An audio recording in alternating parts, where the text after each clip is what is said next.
आप सभी को बहुत बहुत नमस्कार। अभी 12 जनवरी 2022, 12 जनवरी को हर साल हम स्वामी विवेकानंद जी की जयंती मनाते हैं। उसको हम भारतीय युवा दिवस के रूप में, या अंग्रेजी में कहें कि नेशनल यूथ डे के रूप में बहुत धूमधाम से मनाते हैं। बच्चों के साथ विवेकानंद की कई सारी बातों को हम साझा करते हैं। लेकिन ये हर साल तो हम मनाते हैं, लेकिन इसका कोई इम्पैक्ट, कोई एक प्रभाव क्या युवाओं पे, क्या बच्चों पे, क्या हम लोगों पे पड़ रहा है कि केवल बस हम इसको मनाते हैं, एक साल मनाते हैं क्योंकि एक फेस्टिवल की तरह हो गया। सरकार ने नेशनल यूथ डे डिक्लेयर कर दिया तो हमने वहाँ पे दिया जला दिया और विवेकानंद जी की मूर्ति पे फूलार्पण कर दिया, माल्यार्पण कर दिया, और वो उस दिन के बाद हम भूल गए। अब हुआ कुछ ऐसा कि अ, विवेकानंद डे के जिस दिन विवेकानंद डे था उसके कुछ दिन पहले मैं अपनी अलमीरा को साफ कर रहा था और मैंने काफ़ी कुछ पुस्तकों को जो है अपने अरेंज किया। मेरी एक छोटी सी लाइब्रेरी है। तो 2011 में मैं बेलूर मठ गया था। उस समय मैं कोलकाता में था। तो मैं अक्सर सैटरडे संडे को बेलूर मठ जाया करता था और वहाँ पे पूरा दिन अपना बिताया करता था। दक्षिणेश्वर काली से मैं नाव में बैठ के बेलूर मठ जाता था और पूरा दिन बेलूर मठ के हुगली नदी के किनारे बैठा रहता था और मनन करता था, चिंतन करता था। मुझे बहुत अच्छा लगता था और बहुत पीसफुल लगता था और बहुत पॉजिटिव लगता था, और उसी पॉजिटिव एनर्जी से फिर मैं 5-6 दिन काम किया करता था। तो मैंने कई सारी पुस्तकें खरीदी थी, पर पश्चाताप इस बात का है कि 2011 की पुस्तक को मैंने अभी 2022 तक नहीं पढ़ी, चुपचाप ला के रख दी। उस दिन ये पुस्तक the life of Vivekananda, Swami Vivekananda, by his eastern and western disciples, ये 2 पार्ट में है। ये पार्ट 1 और पार्ट 2 में है। और मैंने निर्णय लिया 12 तारीख को कि मैं इस पुस्तक को अलग रखा और मैंने अब ये बोला कि नहीं, इस बार विवेकानंद जयंती हुई है तो मैं कोशिश करूंगा कि इस पुस्तक को मैं पढ़ना चालू करूं। और मैंने उस दिन से पढ़ना चालू किया। तकरीबन उनकी अर्ली एजुकेशन, कॉलेज लाइफ तक की बात अभी मैंने पढ़ी है। विवेकानंद के बारे में जैसा मैंने पढ़ा, हम ऐसे छोटे छोटे पैराग्राफ्स किताबों में, आर्टिकल्स में तो पढ़ते थे, लेकिन जब उनकी लाइफ को, उनके पूर्वजों से लेके उनकी एक एक वाक्या को, एक एक इंसिडेंस को इस पुस्तक के माध्यम से पढ़ा, जो कि ऑथेंटिक पुस्तक है, बहुत ऑथेंटिक पुस्तक है क्योंकि उन्हीं की मठ की है, बेलूर मठ की पुस्तक है ये। तो ये ऑथेंटिक पुस्तक है। और ऑथेंटिक पुस्तक को जब हम पढ़ते हैं, क्योंकि उसमें ऐसी बहुत सारी छोटी छोटी बातें रहती हैं उनकी लाइफ से जुड़ी हुई, जो उनके व्यक्तित्व को बनाने में उसका कितना ज़्यादा रोल है उसको प्रेषित करती हैं। तो कहीं ना कहीं हम आम आदमी जब पढ़ते हैं उनकी छोटी छोटी बातों को, तो ऐसा हमारे भी जीवन में कहीं ना कहीं होता है।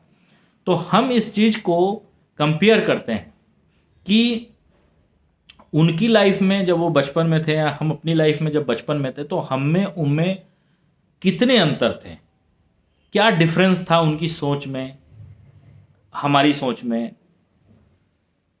तो मैं जब इस चीज़ को पढ़ रहा हूँ और देख रहा हूँ, तो विवेकानंद जी का जो प्रारंभिक जीवन था वो अद्भुत था। मतलब अद्भुत था। छोटी छोटी कहानियां उनके बारे में जो उन्होंने उनकी लाइफ में घटी, कि वो कैसे लैंग्वेज में कैसे पारंगत हासिल किए। वो ध्यान जब लगाते थे तो एक मतलब एक सांप अपना फन फैलाया बैठा है, लेकिन उनको खुद पता नहीं है कि वो सांप है वहाँ पे, और उनके दोस्त भाग गए लेकिन वो वहाँ पे बैठे ही रह गए। छोटे छोटे क्वेश्चंस करना, एक घोड़े पे बैठे व्यक्ति को देख के मुस्कुराना और कहना कि नहीं, मेरे को तो वही बनना है। मतलब कितना अद्भुत है एक बच्चे की थिंकिंग पर उनका विजन, जो उनकी बाल्यावस्था में भी जो उनकी सोच थी, जो उनकी कैचिंग पावर थी, जो उनका जो उनका सोच था, जो उनका इंटरेस्ट था, वो बच्चों की तरह ही था, परंतु कुछ कुछ चीज़ों में जैसे ध्यान, वो जो ध्यान जो लगाते थे, ध्यान ध्यान जो वो करते थे, वो इतना इंटेंस हो जाते थे, इतने गहराई में चले जाते थे कि उनको आवाज़ देते रहिए और वो उनको उनको कुछ समझ में ही नहीं आता था और वो ध्यान रखे रहते थे।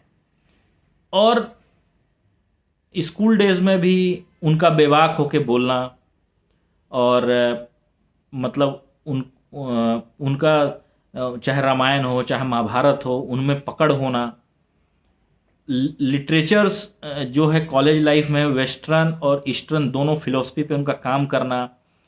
और उस समय का आज भी प्रेसिडेंसी यूनिवर्सिटी है, प्रेसिडेंसी कॉलेज था जिसको स्कॉटिश जो है लोग उसको रन करते थे। वहाँ का जो मेन चीफ थे हेस्टी करके, उनको लाइक करना और कई ऐसी बातें थी। देखिए, कंपेयर हिंदुज़म, इन्होंने बोला था गर्व से कहो मैं हिंदू हूँ।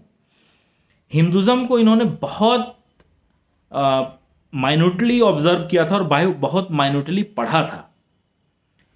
लेकिन कंपेयर आप किसी चीज़ को तभी कर सकते हैं जब आप उसके तह में पहुंच जाएं। इन्होंने कंपेयर इसीलिए किया, इन्होंने पूरे विश्व के सामने जो शिकागो में इन्होंने वक्त अपना दिया था, जो रिलीजियस पार्लियामेंट में इनको समय मिला और इन्होंने इतनी जो उपलब्धि हासिल की वहाँ, तो देखिए कहीं ना कहीं उन्होंने वेस्टर्न फिलॉसफी को बहुत इंटेंस वे में पढ़ा था, बहुत ही माइन्यूटली ऑब्जर्व किया था, बहुत ही माइन्यूटली पढ़ा था। क्योंकि कॉलेज डेज में जब मैं पढ़ रहा हूँ तो इनकी बड़े बड़े लोगों से, बहुत इंटेलेक्चुअल लोगों से काफ़ी ज़्यादा जो है डिस्कशंस होते थे और ये हमेशा उस डिस्कशंस में अव्वल रहते थे, हमेशा उस डिस्कशन में जीतते थे। स्कूली पढ़ाई के दौरान भी ये बहुत एक्स्ट्राऑर्डिनरी थे, खेलते बहुत थे ये। जो बच्चे 4-4, 6-6 महीने में सीखते थे, मात्र 2-3 दिन में सीख जाते थे। और संस्कृत हो चाहे बंगाली हो चाहे हिंदी हो, इनकी पकड़ काफ़ी हो गई थी। और इनके कई सारी ऐसी बातें हैं कि ये कितना डेयर थे और अपनी बात को रखने में कितना प्रखर रहते थे। और इनका जो लगाव था वो सेंट्स, मतलब जो साधु सन्यासी की तरफ बहुत ज़्यादा था, क्योंकि इनके घर का माहौल भी वैसा था, क्योंकि इनके पिताजी बहुत दानी थे, विश्वनाथ दत्त। और सबसे मज़े की बात बताऊं कि हम लोग कितने खुशनसीब हैं कि अपने बचपन के दौरान तकरीबन 13-14 साल की उम्र में, 12-13 साल की उम्र में, ये रायपुर में भी 2 साल रहे हैं। इनके पिताजी जो है रायपुर में किसी काम से आए थे और 2 साल यहाँ पे उन्होंने अपनी सर्विसेज दी थी, क्योंकि इनके पिताजी एक तरह से लीगल एडवाइज़र थे, वकील थे उस समय के, अच्छे जानकार थे। तो 2 साल विवेकानंद जी रायपुर आए थे और रायपुर में ही अपने पिता के काफ़ी करीब आए और इनके पिता ने इनके इंटेलेक्ट होने का मतलब एक्स्ट्राऑर्डिनरी इंटेलेक्ट होने का जो बात था वहाँ पकड़ा और उसके बाद उन्होंने उन पर वर्क करना चालू किया। और संगीत में भी इनका बहुत बड़ा मतलब बहुत बड़ा कद था, ये अच्छा गाते थे, अच्छा बजाते थे।